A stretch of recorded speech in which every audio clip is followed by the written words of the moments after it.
5 astuces pour limiter ta charge de travail en tant que prof de FLE. Salut, c'est Jérémy, j'espère que tu vas bien. Bienvenue dans cette nouvelle vidéo. Alors comme tu le vois, on est toujours au Vietnam et on est dans un endroit un peu atypique avec une belle petite nature, quelques temples, un endroit au calme, vraiment, j'aime beaucoup. Et aujourd'hui, je vais te donner des astuces pour limiter ta charge de travail.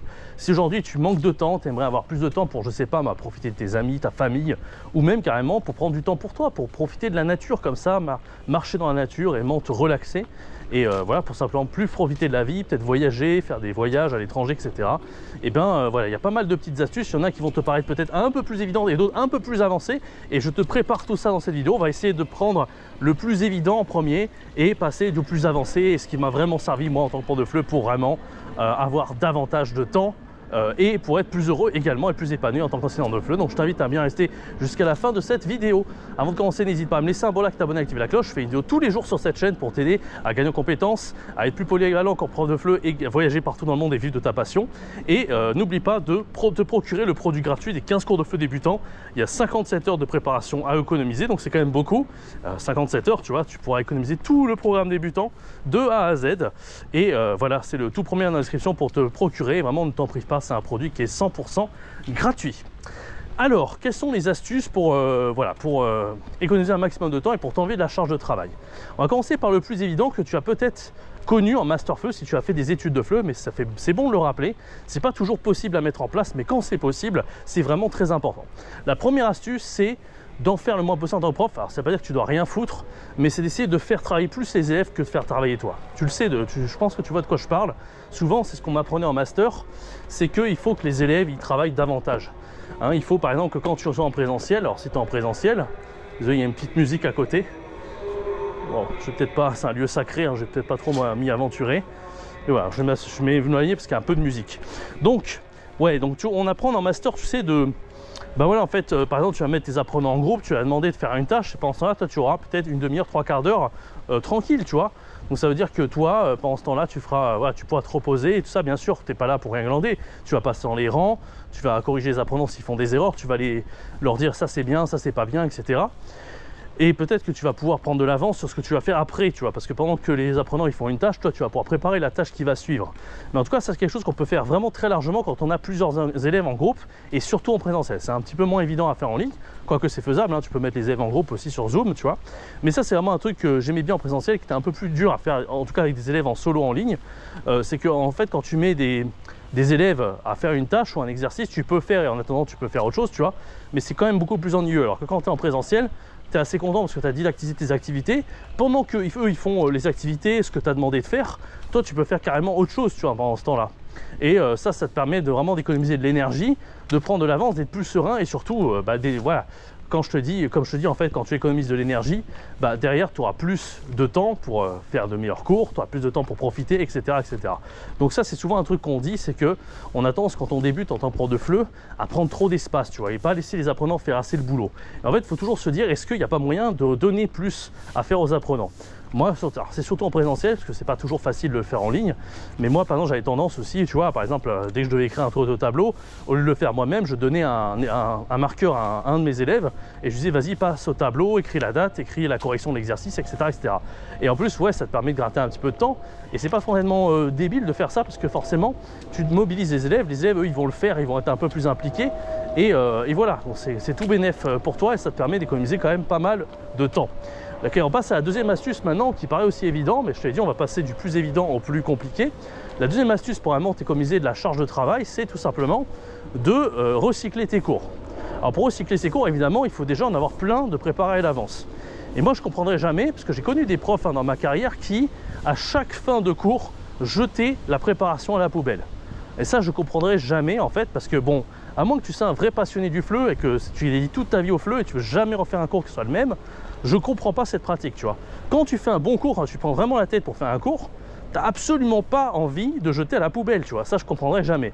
Et moi, j'ai toujours essayé de faire ça dans ma vie, pas que pour le FLE, mais j'ai essayé de me resservir de ce que j'ai appris dans le passé. Parce que je trouve ça complètement débile, tu vois, de créer des choses qui sont bien et de ne pas pouvoir les recycler et s'en servir. Et d'ailleurs, tu l'as vu, hein, tous ces cours que j'ai créés pendant les années, je ne pensais pas en proposer un produit, les 100 cours de FLE, tu vois. Là, je propose les 15 cours de FLE débutants, mais après, il y a les 100 cours, si tu le veux, hein, tu peux aller y accéder si tu accèdes aux produits gratuits. Et voilà, je pensais pas pouvoir en faire profiter autant de profs et je pensais pas que ça aiderait autant de profs. Mais si j'avais pas eu cette démarche de me dire ok, je vais utiliser ce que j'ai créé au fil des années, bah, j'aurais été comme un con.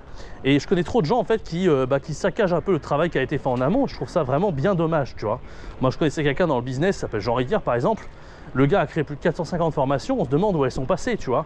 Moi, à sa place, j'aurais essayé d'en faire quelque chose, ces 450 formations.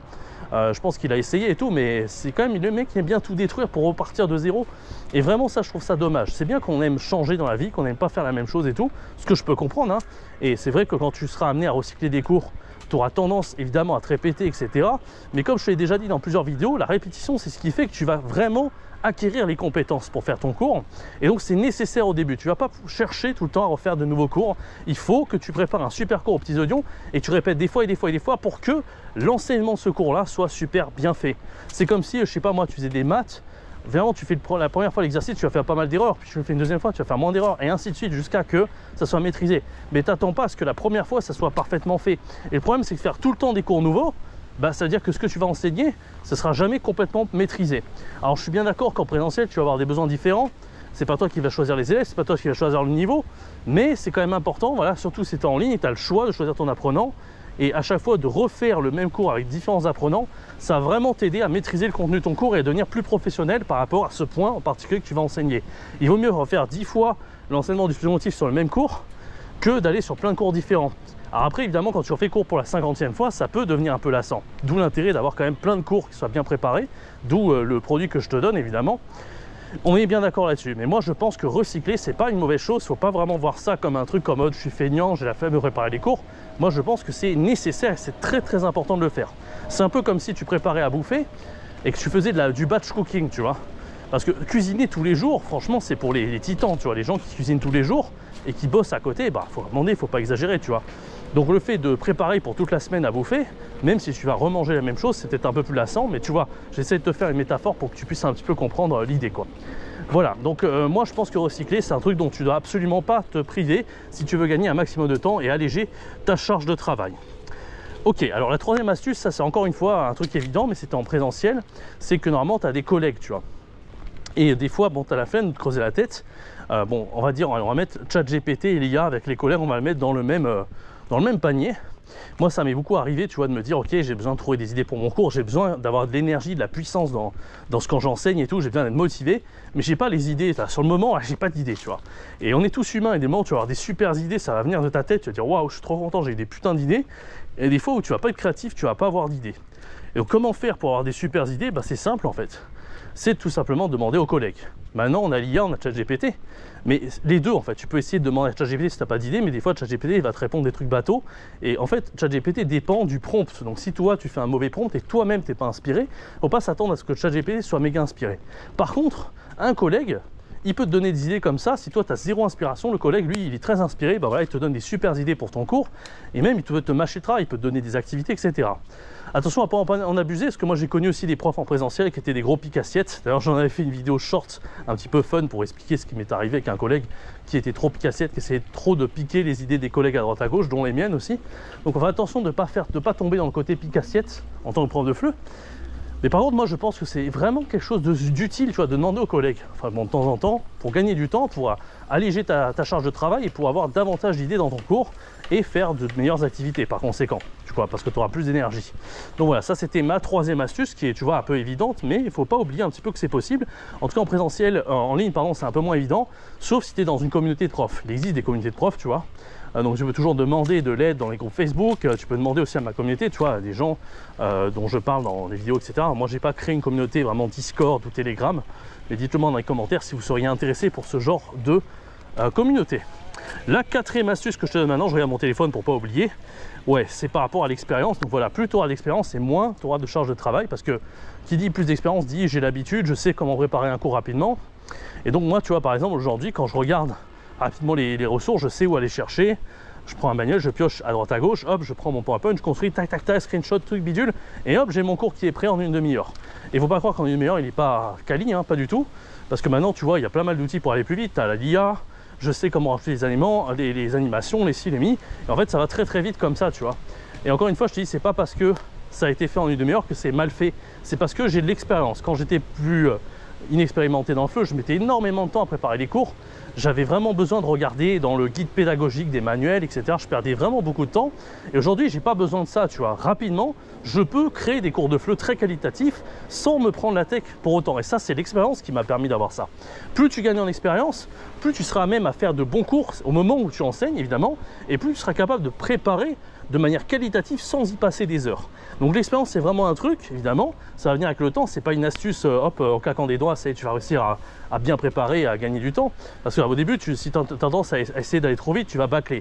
Donc je te conseille pas d'essayer de bâcler, par contre, je te conseille voilà, d'essayer de donner beaucoup de cours et de gagner en expérience, parce que plus tu seras à l'aise en fait dans le fait de préparer et de fait de donner des cours, et plus ça ira vite, et plus tu seras amené à faire des cours qualitatifs et à alléger ta charge de travail par conséquent. Allez, on passe à la 5e astuce. Et la 5e astuce, c'est tout simplement un outil. Je t'en ai beaucoup parlé sur cette chaîne. Enfin, je t'ai fait 2-3 vidéos à ce sujet. Dans les 7 outils, par exemple, pour être plus productif comme prof de FLE, je t'avais parlé de cet outil qui s'appelait Toggl, T-O-G-L. Toggl, c'est assez cool, surtout quand tu prépares tes cours, ou quand tu fais tes cours, etc. Surtout quand la préparation de cours en réalité, parce que ça permet de chronométrer combien de temps tu passes sur les activités. Parce que souvent, on est très mauvais en tant qu'être humain pour estimer combien de temps on passe à faire telle ou telle chose. Souvent, on se dit, ok, moi je pense 20 minutes à préparer mes cours, une demi-heure, et en fait, tu passes 1h30. Parce que peut-être que tu seras distrait, peut-être que tu iras sur Instagram, TikTok et compagnie, Facebook. Alors qu'en fait, si tu dis Toggl, il n'y a plus d'estimation possible. C'est pas genre j'ai l'impression que je passe tant de temps, ou si, ou mi. Non, c'est là vraiment, tu vas enclencher Toggl, tu vas utiliser le logiciel, tu vas le laisser tourner, et à la fin, tu te diras ok, ah ouais, cette semaine, j'ai passé tant de temps à préparer les cours. Peut-être que tu auras préparé, je sais pas, pendant 30 heures tes cours, et tu dis ok, bah, je passais de 30 heures finalement à 20 heures, puis 15 heures, puis 10 heures. Essaie de réduire, mais toujours en gardant la qualité de tes cours, tu vois. Et c'est ça l'outil qui est puissant avec Toggl, c'est que, en fait, il n'y a pas une seule tâche où je dois allouer un maximum de temps. Moi, j'ai vu trop de profs qui essaient de faire des nuits blanches à faire des super cours. Donc, ça peut être rentable si, par exemple, tu fais comme Adult Flippies, il passe ses nuits blanches à préparer ses cours, tu vois, mais c'est son business. Mais si tu ne fais pas un business, en fait, où tu vends des cours de FLE, eh ben, ça sert à rien, tu vois. Tu perds de l'argent, tu perds du temps. C'est juste de l'ego. Peut-être que tu feras un super cours et c'est même pas dit, hein, parce que des fois, c'est exactement comme les vidéos YouTube. Hein. Je connais des gens qui passent des semaines à faire du YouTube avec du super montage. À la fin, ils font 500 vues, 1000 vues, ils sont dégoûtés, tu vois. Et à l'inverse, je connais des gens qui font des vidéos à l'arrache et qui font beaucoup de vues. C'est exactement le même principe. Tout dépend de ta personnalité, de si toi, tu aimes bien préparer et tu aimes bien tout bien maîtriser dans ton cours. Moi, par exemple, je suis plutôt du genre à faire des cours rapidement, pas trop me prendre la tête et gagner en expérience, c'est de faire de plus en plus de bons cours avec de 10 idées différentes et très créatifs. Tu vois, sur cette chaîne, j'ai fait plus de 630 vidéos et c'est ça, c'est mon style, tu vois. Je préfère faire 630 vidéos que d'en faire 10 qui soient très bien. Parce qu'avant, j'étais plutôt l'inverse. J'essayais de faire des cours qui étaient parfaits ou j'essayais de faire des vidéos parfaites sur YouTube, mais ça marchait pas, j'avais que 1000 vues. Maintenant, en fait, à force de faire 10 vidéos, peut-être qu'elles font 100 vues chacune, mais en fait, le temps avec le référencement et plein de trucs, je vais faire beaucoup plus de vidéos, tu vois. Donc moi, je suis plutôt en vrai dans l'acquisition de l'expérience, dans le fait de ne pas se prendre la tête, d'aimer ce qu'on fait.